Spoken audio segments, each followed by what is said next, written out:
안녕하세요. 매일 아침 말씀 묵상에 오신 여러분을 진심으로 환영합니다. 오늘은 12월 1일입니다. 이제 한 해의 마지막 달이 시작되었네요. 한 해를 은혜 안에서 잘 마무리하는 특별한 축복의 시간이 되기를 바랍니다. 12월 1일 월요일 표상과 실체. 생각할 문제. 이스라엘 하나님의 백성의 의미는 어떻게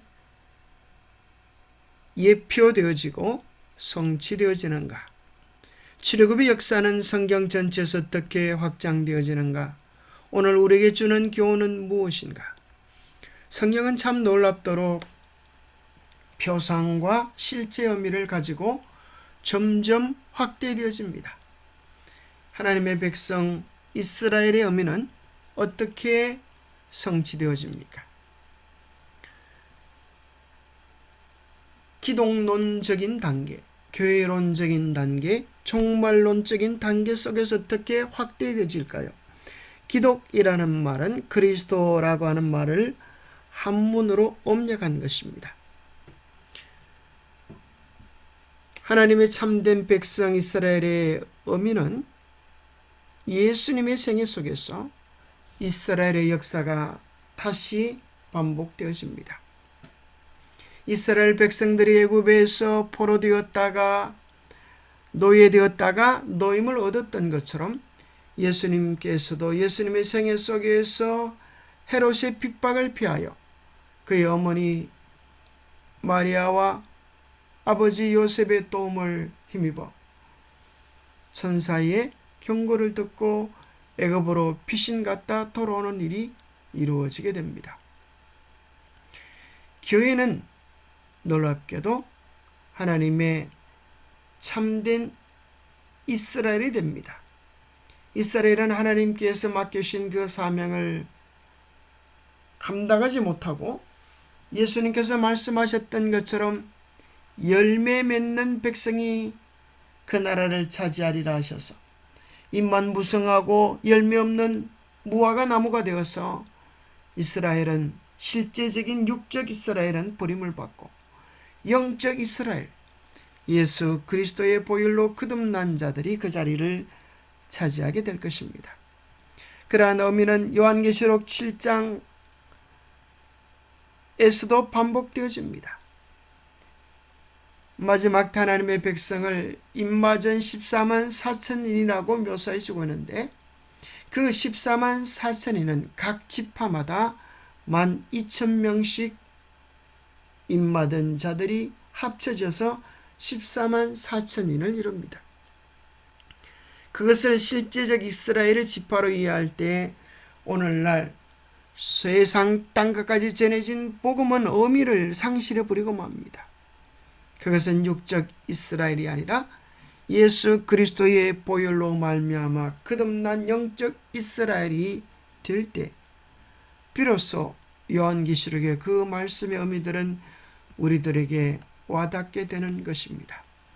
성경이 무엇이 표상을 결정하는지 또는 그 특정한 표상이 신약과 그 이후에 어떻게 성취되는지는 성경을 해석하는 사람이 자의적으로 결정할 수 있는 것이 아닙니다.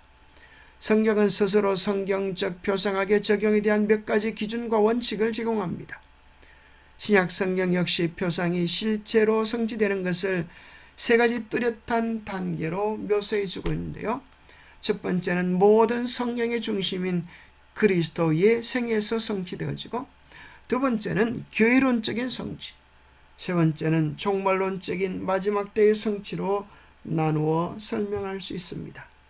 우리는 성경 전반에서 이러한 표상과 실체를 발견할 수 있으며 이는 독자들이 성경을 이해하고 하나님의 말씀이 예수님과 구원 그리고 우리가 가진 궁극적인 소망에 대해 가르치고 있는 진리를 이해하는 데 매우 실제적인 도움이 될 것입니다.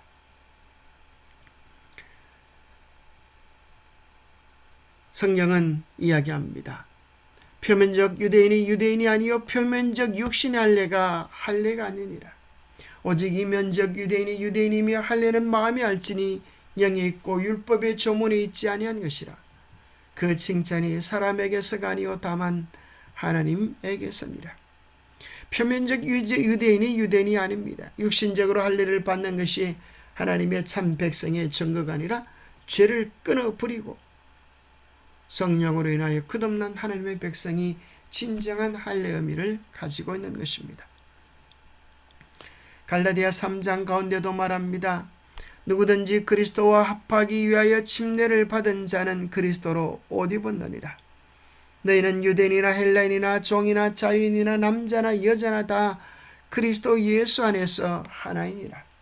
너희가 그리스도의 것이면 곧 아브라함의 자손이요 약속대로 유업을 이을 자니라. 혈통적 유대인이 아브라함의 후손이 아니라 우리가 그리스도의 것이 될 때 우리는 아브라함의 자손이요 약속대로 유업을 이을 참 이스라엘이 되게 될 것입니다. 출애굽의 역사는 성경 전체에서 어떻게 확장되어집니까? 예수님의 생애 속에서 출애굽의 역사가 반복되어지는 기독론적인 적용. 두 번째는 하나님의 백성들에게 출애굽하라고 하는 것입니다. 출애굽은 무신론 국가를 대표합니다. 하나님의 뜻을 정지고 자기 고집, 자기 주장을 내세우는 것을 뜻합니다. 고린도 후서 6장 10절에 보면 너희는 그들 중에서 나와서 따로 있고 부정한 것을 만지지 말라. 내가 너희를 영접하여 애굽에서 나오는 것이라고 오묘합니다. 세 번째는 종말론적으로 출애굽의 역사는 출바벨론의 역사로 적용되어집니다. 계시록 18장 4절에서 무너지는 바벨론을 언급하시면서 또 내가 들으니 하늘로부터 다른 음성이 나서 이르되 내 백성아 거기서 나와 그의 죄에 참여하지 말고 그가 받은 재앙들을 받지 말라. 역사의 종말론에 우리는 애굽과 바벨론에서 나와서 하나님께 온전히 속하는 경험을 해야 합니다.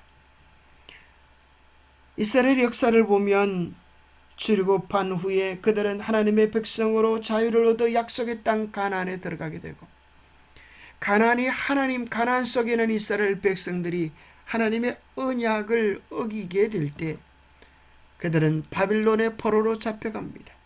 하나님은 은혜로 그 가운데서 남은 무리를 불러내셔서 탈바빌론화하셔서 성전을 회복하시고 그 성전을 회복할 때에 그 성전에 예수님께서 오시는 것입니다.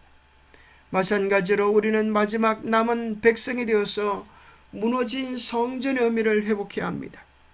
그것을 이사야서 58장에 보면 무너진 하나님의 계명의 회복, 안식일의 회복이라고 말해주고 있습니다.